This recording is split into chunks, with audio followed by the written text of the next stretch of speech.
Um, First of all, thanks so much for the brilliant presentation from each of you. I feel when I was listen to all the presentations, I feel that each of our speakers is trying to redefine each term, like exhibition, economy, productions, or even the underneath the role that maybe plays a crucial element in like the curators. So it seems that we're touching very different layers of what this session is about. If our works can be documented or not be documented, or is it exhibited in the framework of exhibitions or outside of the exhibitions. I think there's interesting way to look at it, even the turn of economy when artworks are being produced and the value actually changes even through the circulation of it. Like Chantal's examples that even exist in the university context. And when it reaches more to the different audience, it actually changes the value of this, what we call the production, the economy behind this production. So I start very simple questions, which things we are asking all of you to give presentation about other people's projects. But since all of you now work in an institution, and the presentation you're giving is trying to challenge the definitions of exhibitions. So I would like to ask, from your personal point of view, working in an institution as a curator, how you consider this economy that the examples that you're giving, but as your personal working experience, how do you value it?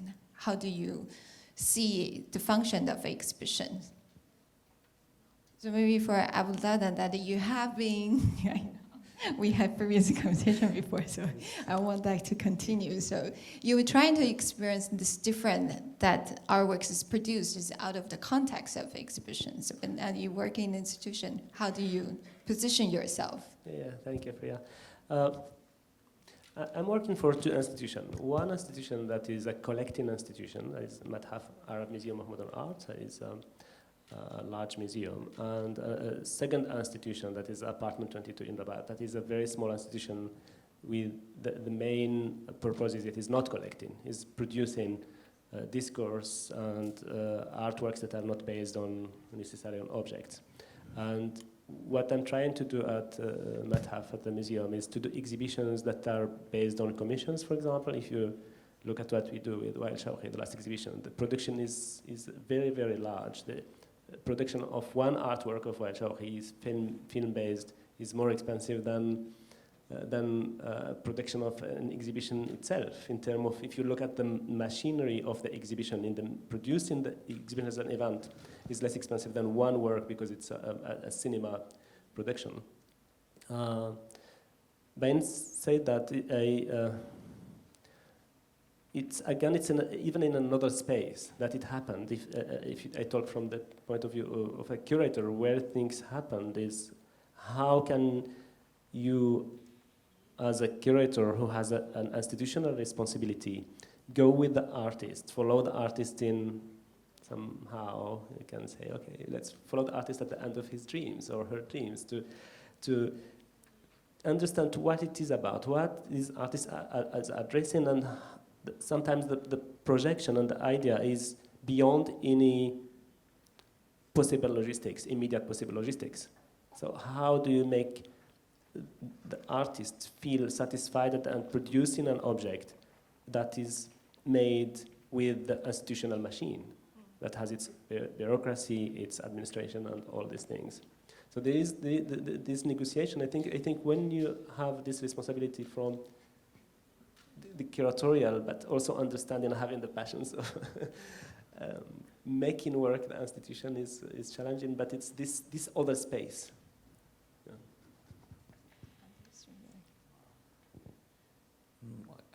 I recognize this, of course, from my own work, that we frequently try to provide the possibility for artists to engage in quite substantial production.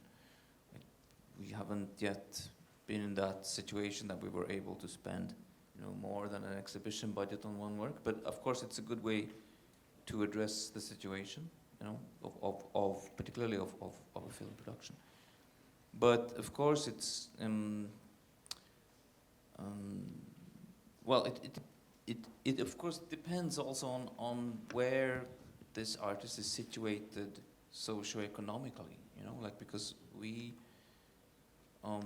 try to work with artists who are situated differently, not just because they are older or younger, or because of the countries they might come from, but also depending on what place they are in their careers, and it can be very important to an artist who is by all appearances very established, maybe in his or her 40s or 50s, and not a peripheral person in any way, but for this person it may be very important that the museum engages, or another kind of institution engages in producing a new work, and even if it's not a huge amount of money, the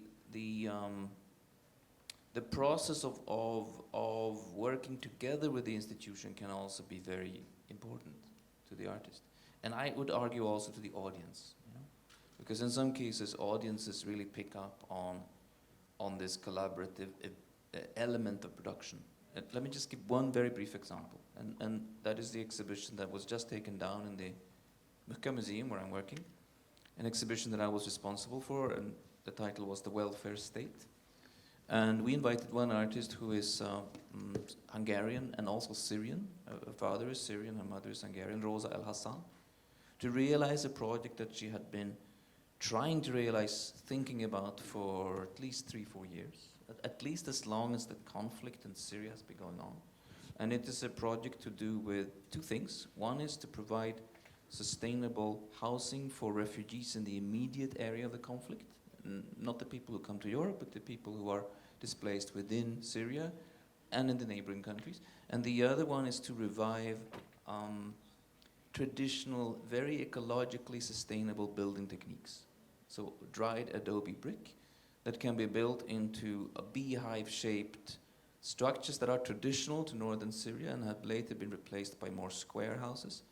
To revive this form of house, to revive this building technique, and to do it on a massive scale so as to provide better dwellings for people who are displaced than tents. And this is a project that she has been fighting for many years, and that has obvious political and ethical implications. And we tried to go some of the way towards realizing it by building a prototype in the museum from this material with people from Syria who were displaced and were living in Belgium. In fact, we managed to get in touch with Mr. Hussein, who was a building engineer from Aleppo. And he helped us build this, he helped Rosa and us build the structure in the museum, which was a temporary sculpture. In fact, it was not a real dwelling. It wasn't also as big as it needs to be in real life.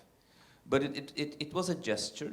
It was something that was not quite realized, but we made it very consciously as a prototype to be photographed within the economy of the exhibition, to then be entered into perhaps an NGO economy, perhaps a visual economy that would then lead to other people coming into the project, financing it and realizing it on the ground, so to speak. And this process is still going on.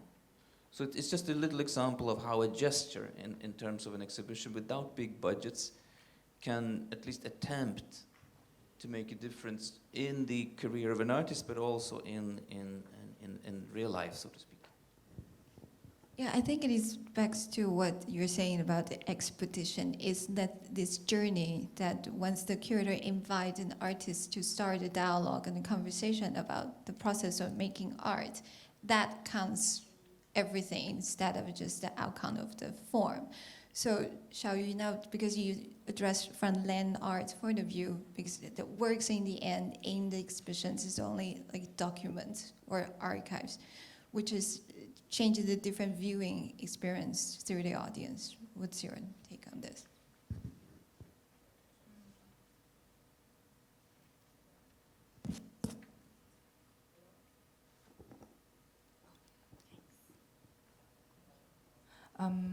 I think there are many aspects. You're probably talking about the recent 2012 show about reproductions and documentations of the earthwork and land art. But I guess in my presentation there was also the earlier shows that are actually happening at the gallery in action through conversations between artists and curators. I think the interesting part is how institutions historicize these actions, because the most lively production seems to happen at the time, especially in the post-war United States context, is in commercial systems. Although one of the exhibitions did happen in the University College Gallery, but a lot of them are also happens around with this very well-established patronage collector system that they provide the finance of making things happen. Same with Spiral Jetty, same with Double Negative. The funds all come from private entities. So that's really interesting. And then I guess I wanted to address sort of the relationship between how that facilitates that part of the history, and then it enters the art historical narrative, and then it enters the museum context to be presented as something that is post-effect in a way. Yeah, and actually, I know the premise of the presentation's not supposed to talk about what we're doing now, and I'm very, very new to an institutional context. I've never worked with museums before. I worked with private entities and private foundations. We host artist residencies, and every time there will be new works produced in the context of that, and it's very flexible and spontaneous in many ways. But interestingly, my new job, which I just started a month ago in New York at the Guggenheim, the Robert H. and O. Family Foundation Chinese Art Initiative, the premise of the whole project is based on commission. So I will be working very closely with artists to produce new works for the museum context, and then ultimately enter the collection of the Guggenheim. So again, to what extent you can challenge the institutional framework, and to what extent these messages can be translated between audience and the curator, the artist, are very challenging and also interesting questions for me. And also, I guess, produce a work inside the Guggenheim itself is a site-specific project. As probably you know, the site itself is quite challenging, although the project will be taking place in the side galleries, not in the main rotunda. But yeah. Chantal, you would like to speak maybe funny? Yeah, this is a question that I'm often asking myself, because I set up a artist-run space. Well, Li Kit is an artist, I'm not really an artist, but we set up an artist-run space together. And we tried to, the reason we set it up is because there's a sort of overwhelming commercialization of art in Hong Kong, right? There's Art Basel, and there's just all these commercial galleries.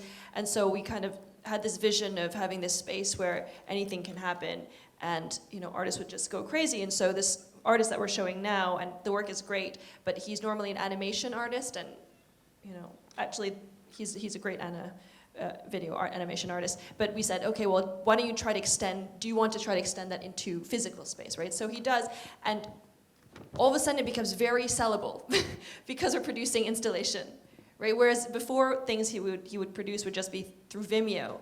And so it's really, and I guess maybe Hong Kong, because it is also a smaller community, and I think people are quite hungry to discover Hong Kong young artists, so whatever they can get their hands on, it basically feeds into the system. And this is our first experimentation, so actually our first show, and we're kind of trying to learn through doing, but it's something that I'm trying to navigate through, the reality of actually being part of a production that drives an economy. And this also, this is one type of project. We also have residencies where we intentionally say, don't produce anything, just develop conversations with different sort of autonomous anarchist groups, which is the last artist we had for a residency. So, we try to split these things up. But it is a process we're trying to navigate. And then is there a way, I mean, one of the visions of the organization was also, because so much of what's circulating in Hong Kong right now is like a lot of what you see in commercial galleries, both sort of local commercial galleries that I think have a commitment to supporting young artists, but also these sort of huge major like Pace Gallery and Gagosian that sort of land here, and they're starting to define what art is and the limits of what it can be. And the role of a space like Things That Can Happen, I think, is also just to, whatever the art is that is produced, and maybe this animation artist starts creating installation, it is still contributes to a challenging of this imagination of where art begins and ends. And so I think Godwin, who was our residency artist, the fact that he's actually, all he's doing is having conversations with different autonomous groups here, already broadens that bit by bit. And if we can insert these conversations into the way people understand art, and so, pragmatically we have, the space is funded by donors, so it's a privately supported space, and the idea is with every single artist that we work with, they have to produce some form of a token takeaway that extends from the exhibition, so anybody can take it away. And all we do is we send a version of that to these donors as like a gift of gratitude, right? And so all he proposed to write a letter simply to outline what he's done during his time here and the different types of groups that he engages with. And it's just, I don't know if I'm directly or indirectly answering your question, but yeah, it's not really about the economy, but maybe just taking these types of possibilities and pushing back a little. The reason I showed in my PowerPoint the work by Adrián Villar Rojas was, do you remember the extra everything sculpture with the animals in the water? It was because it illustrates the conditions for producing biennials today. It was a work that was literally produced by his two galleries, by Marian Goodman and Kuri Manzuto. And before you came down to actually see the work, because you had to walk through the park of what is called the Trotsky Villa, but it's a bit inappropriate, because, well, Trotsky did live there, but it wasn't his villa. He just rented it for a few months on his en route to somewhere else. But he did live there, and the villa is a complete ruin, and they put it on the market, by the way, also now. And this is, of course, the right moment to put it on the market.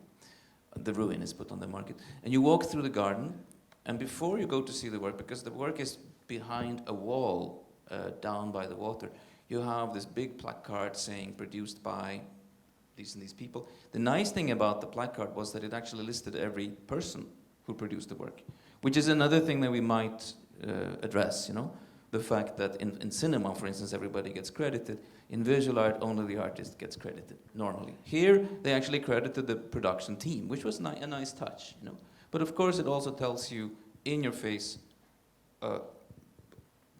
whose courtesy this is. The courtesy of whom, It's because of these very high caliber galleries that the work can be shown at all and made at all. And it's just also to bring this into discussion, the power of money in this case, It's not necessarily a bad thing, it's just something that needs to be discussed. And they didn't try to hide it at all, Which is also probably a good thing. One, I think when we talk about this, I don't know if it's for me, it's a topic that is even far from the interest of the artist or the curator. So I think the economy of an artwork it's not dependent on the exhibition. It's elsewhere. If you talked about Rose Al Hassan, this work, for example, is projected, is dreamed of since many, many years, before the refugees crisis, before all this happened. And the artist is aware of something that was maybe happening. And is the work's project something that could change the history. Sometimes, you know, something that maybe just you can maybe respond to. Maybe it's a, but this is maybe some utopian thing. But it's also, if you look at the other works of Yunus, it is always about this exploration is about action later, possible action. And Rosa Hassan would maybe contribute to change the way things happen in Syria today. If you talk about, and you talked about Istanbul Biennial, we're taking things from the economy of the market when the galleries are producing the exhibitions, and not from the point of view of the role of the artwork as bringing awareness, as participating in life, in thinking about the world or something like this.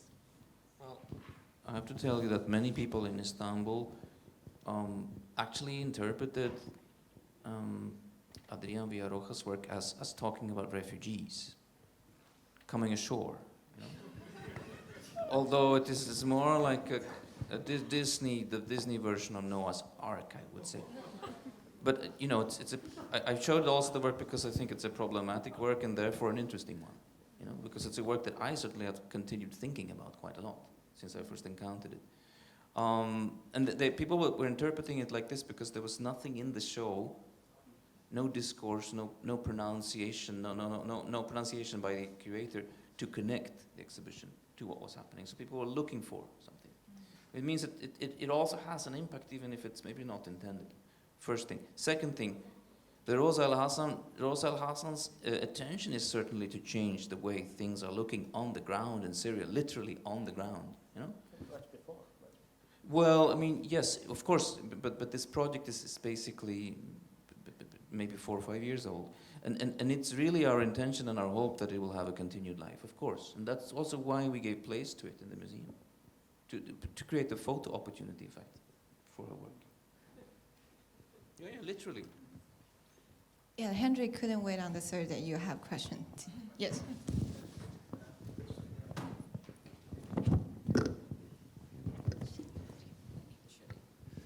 Thank you all.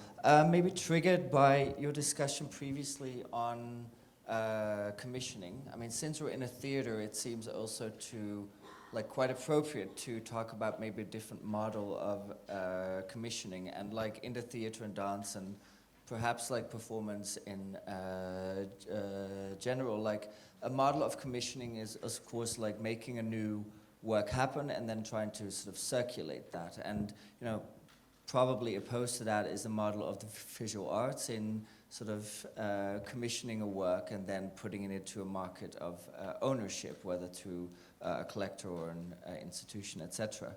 And I'm wondering, like, since, you know, institutions, and we have 3 representatives on stage of a collection institution actually, increasingly commission works, but also increasingly commission performance works. I'm wondering if that changes that economy of artistic production. I realize I'm taking this literally and not so metaphorically as you have been discussing, but I am just curious how you feel about this, models of commissioning.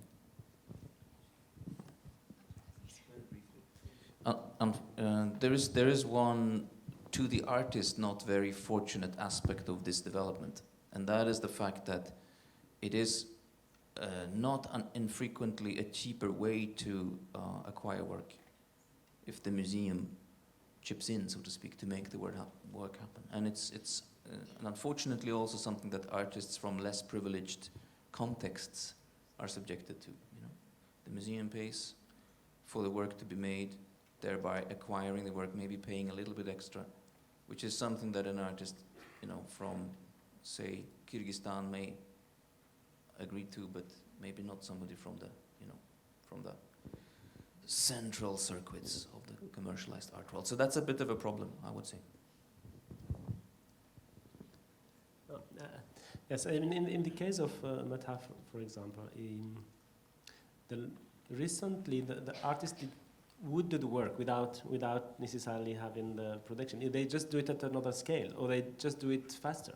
A work that would happen in 3 years because artists would fund it otherwise than with a big institution.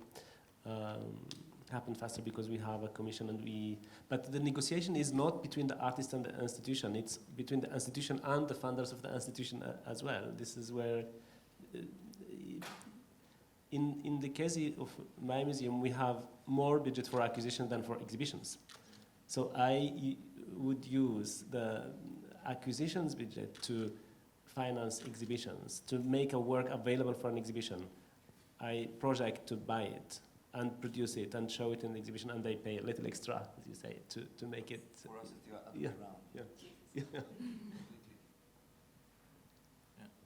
That we use exhibition budgets to produce work that we might acquire through that way, because it's absolutely the other way around. I don't think I have enough experience. Is there, okay, so maybe sleep your question for today. We will come back on the third day. So we wrap up these sessions. You have one. Why were the cashiers still there 10 years after the supermarket closed? I really have to ask this, you know? Yeah, they were just there. I mentioned that this supermarket Cora in Benin closed suddenly in 2002. After maybe 1 year, it opened, and 1 year after it didn't work really, and they closed the supermarket with all products in the supermarket. You have pasta, wine, and everything, and the cashiers were there, but nothing was really working. So they were just it's not an exhibition space, it was a supermarket, and we found a big space to use for an exhibition, so we just recycled the space, and was just a strategy for the show. It made sense to give it back, to use it in this way as a space where you pay. Okay, and they were working there or not? Yeah, the supermarket was closed completely, and the artist, it was an exhibition. Good, so, okay, we will take a short break, and then we'll come back for the second half of the day. Thank you.